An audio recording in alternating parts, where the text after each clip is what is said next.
Good morning, every student.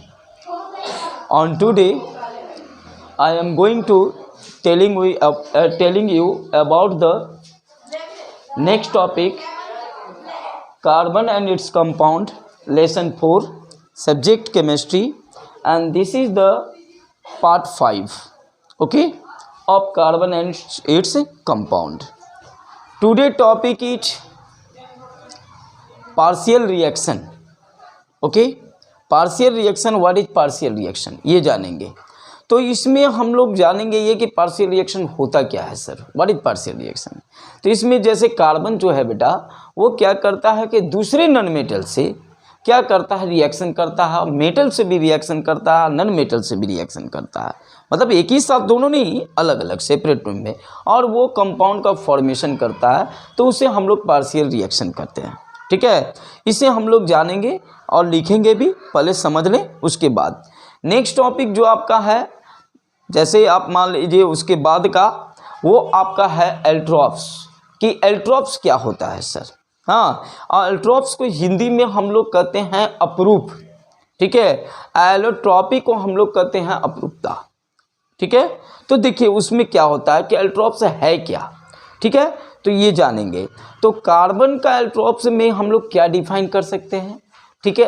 तो कहेंगे क्या चीज कि द कंपाउंड या द सब्सटेंस विच हैव, ठीक है, which have chemical property is same but physical property is different, that is called allotropes. हाँ, कोई भी सब्सटेंस हो और उसका केमिकल प्रॉपर्टी बेटा क्या होगा, सेम होगा, और फिजिकल प्रॉपर्टी क्या होगा आपका, डिफरेंट होगा, तो उसे हम उसका क्या कहेंगे, एल्ट्रॉप्स कहेंगे। अब कहेगा सर कैसे, एग्जाम्पल देखिए बताइए। तो एग्जाम्पल में जैसे मान लीजिए कार्बन का ले लीजिए, तो कार्बन का आपका जो मुख्य रूप से दो एल्ट्रॉप्स है, एक आपका एल्ट्रॉप्स है ग्रेफाइट और दूसरा एल्ट्रॉप्स है आपका डायमंड। लेकिन एक तीसरा एल्ट्रॉप्स भी और है, और वो एल्ट्रॉप्स है आपको कौन सा, तो वो एल्ट्रॉप्स है आपका बकमिस्टर फुलरिन, ठीक है। ये आपको साइंटिस्ट जो हैं आपका कौन, बकमिस्टर फुलरिन, उन्हीं के नाम पर जो है ना ये नाम रखा गया था, बकमिस्टर फुलरिन। तो 3 एल्ट्रॉप्स हो गया, ठीक है। अब आनिए कि तीनों का फिजिकल प्रॉपर्टी और केमिकल प्रॉपर्टी। देखिए कार्बन के एल्ट्रॉप्स में ग्रेफाइट को भी अगर हम लोग बर्न करेंगे ऑक्सीजन का प्रेजेंट में तो कार्बन डाइऑक्साइड गैस ही देगा। डायमंड को भी अगर हम लोग क्या करते हैं कि बर्न करेंगे ऑक्सीजन का प्रेजेंटेशन में हाई टेम्परेचर पर, तो वो भी आपको जल करके कार्बन डाइऑक्साइड देगा। बकमिस्टर फुलरिन को भी अगर करेंगे तो वो भी आपको कार्बन डाइऑक्साइड देगा।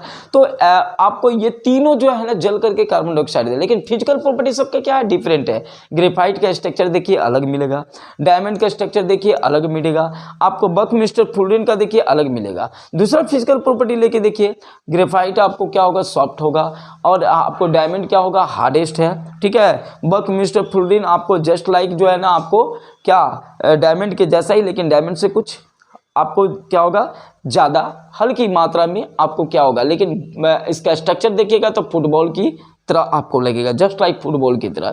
तो इस तरह से इसकी फिजिकल प्रॉपर्टी क्या है, डिफरेंट है, ठीक है। लेकिन केमिकल प्रॉपर्टी क्या है, सेम है। जैसे हम ही लोग को लीजिए ना, हम ही लोग क्या, मनुष्य प्राणी है, सभी का फिजिकल प्रॉपर्टी क्या है, डिफरेंट है, लेकिन केमिकल प्रॉपर्टी क्या है, सेम है। सब लोग को अगर देखेंगे तो हम लोग क्या करते हैं कि जब जलाया जाता है तो उससे कार्बन डाइऑक्साइड ही निकलता है।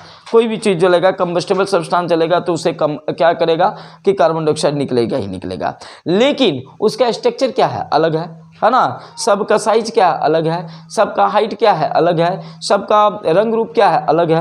तो यही आपको क्या है, एल्ट्रॉप्स कहलाता है, ठीक है ना। तो और ये जो घटना होती है उसको हम लोग क्या कहते हैं, एल्ट्रॉपी के रूप में जानते हैं, अपरूपता के रूप में जानते हैं, ठीक है। तो इसे हम लोग लिख करके समझेंगे और उसके बाद जो है ना आपको बताएंगे भी, समझाएंगे भी। अब उसके बाद और भी आइए जो हम लोग बताएंगे पढ़ने को है। जैसे आपको आ जाएगा क्वेश्चन क्या चाहिए, difference between graphite and diamond, diamond और ग्रेफाइट के बीच में क्या क्या डिफरेंसेस है। तो इसे हम लोग एक साथ दोनों समझेंगे कि ग्रेफाइट और डायमंड के बीच में क्या है। तो देखिए ग्रेफाइट को आप लीजिए तो ग्रेफाइट में क्या है बेटा, आप देखिए ग्रेफाइट क्या होगा, आपको सॉफ्ट होगा, ठीक है, और डायमंड क्या होगा, हार्ड होगा। ग्रेफाइट में क्या होगा, एक इलेक्ट्रॉन आपका फ्री होगा। क्यों?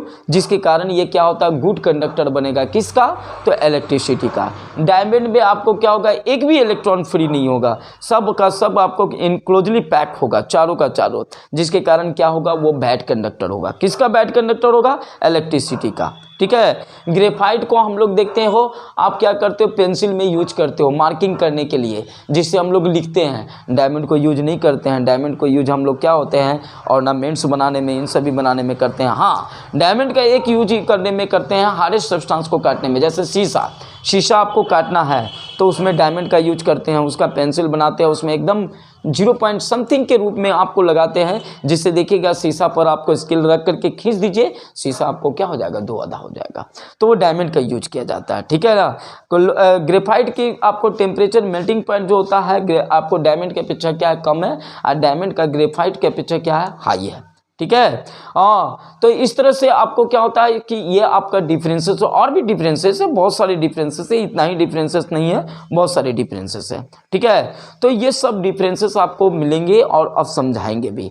तो इसी को हम लोग क्या करते हैं, इसको राइट डाउन करते हैं, और फिर उसके बाद नेक्स्ट टॉपिक भी हम लोग पढ़ेंगे।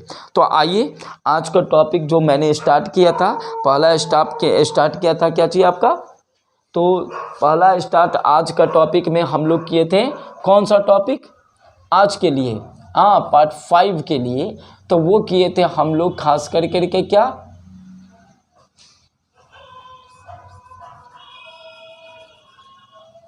Carbons reason.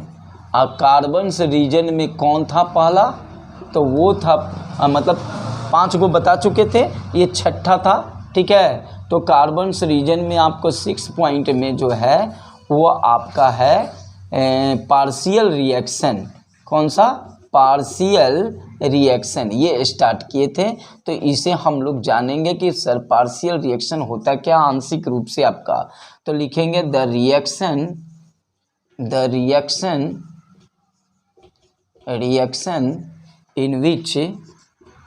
in which okay carbon reacts with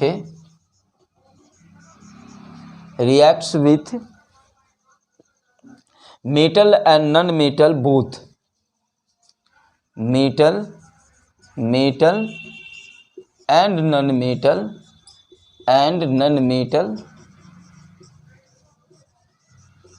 both। Okay. For example के लिए आ जाइए। तो एग्जाम्पल के लिए पहले हम लोग चले नॉन मेटल से, यानी कार्बन को नॉन मेटल से कराते हैं। तो मान लीजिए कि हम लोग पहला एग्जाम्पल लेके चलते हैं, जैसे कार्बन हुआ। अब कार्बन को देखो बेटा, ऑक्सीजन से रिएक्शन करते हैं। मैं सिंपल लेके चल रहा हूँ आपको बताने के लिए।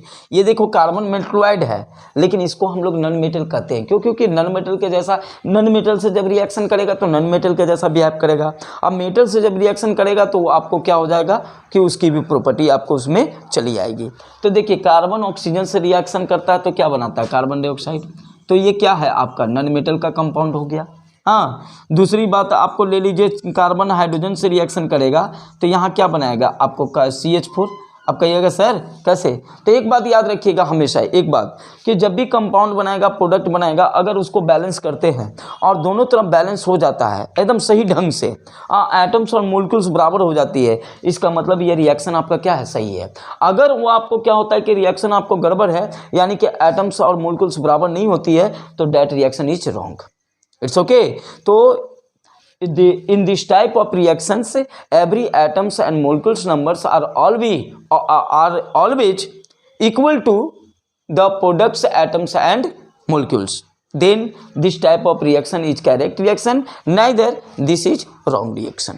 ओके, इस बात को ध्यान रखना है। ठीक है। तो यहाँ देखिए, कार्बन एक है, लेकिन हाइड्रोजन क्या है, गड़बड़ है। तो यहाँ पे हम लोग 2 दे दें, देखिए 2 दूनी 4 हो गया। यहाँ भी कार्बन आपका सेम है, ऑक्सीजन सेम है ना, यानी कि सब सही है। तो ये आपका सही हो गया। अब आइए, आप मान लीजिए कि हम लोग कहेंगे सर दूसरा रिएक्शन आप मेटल के साथ करके दिखाइए। तो मेटल के साथ भी हम लोग करते हैं। तो जैसे मान लीजिए कि सोडियम को कार्बन के साथ करते हैं, सर सोडियम कार्बाइड बन जाता है। ठीक ठीक है। तो इसी तरह से आपको बहुत सारे एग्जाम्पल आते हैं, मेटल के साथ भी आएंगे, नॉन मेटल के साथ भी आएंगे। तो इसी को हम लोग क्या कहते हैं, पार्शियल रिएक्शन कहते हैं। ओके, तो अब हम लोग जानते हैं क्या चीज़ इसके बाद, जिसको हम लोग कहते हैं एल्ट्रॉप्स। हाँ, सेकेंड टॉपिक में इसके बाद एल्ट्रॉप्स। एल्ट्रॉप्स, तो एल्ट्रॉप्स क्या है, तो लिखेंगे क्या चीज, the compound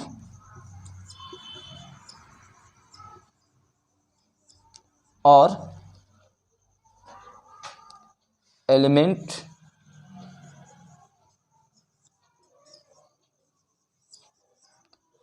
which have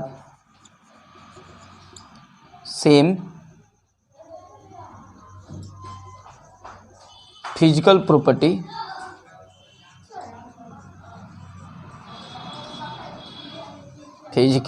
properties but different chemical properties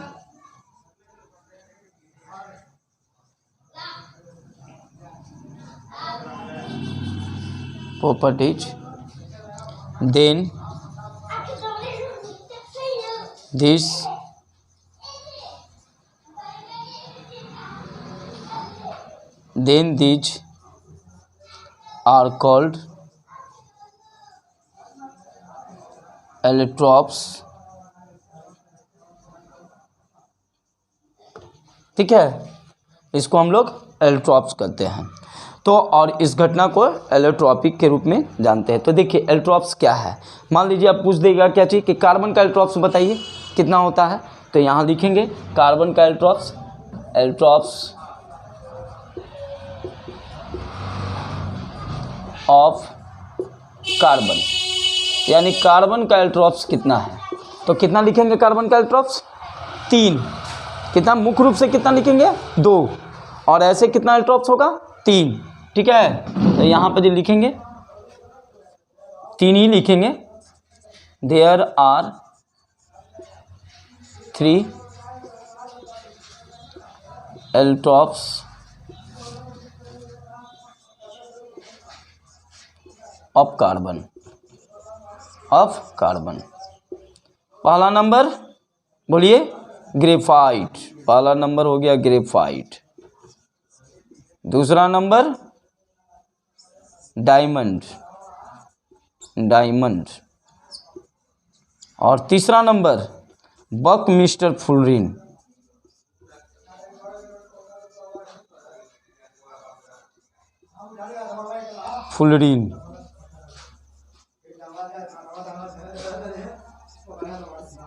okay.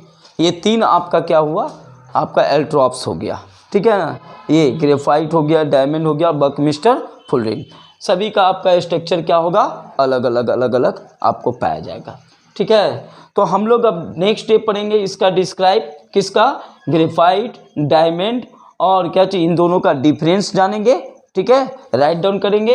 उसके बाद हम लोग जानेंगे क्या चीज़, इसके सब कुछ फिजिकल प्रॉपर्टी जानने का, डिफरेंस जानने के बाद हम लोग प्रवेश करेंगे यानी एंट्री करेंगे किस टॉपिक में, तो इसके बाद स्टार्ट करेंगे हाइड्रोकार्बन। हाँ, what is hydrocarbon, how many types of hydrocarbon, ठीक है, और उसका explanation with structure. Okay, now thanks for watching my video. Please you have like my video, then like, share and subscribe. Thanks for my video.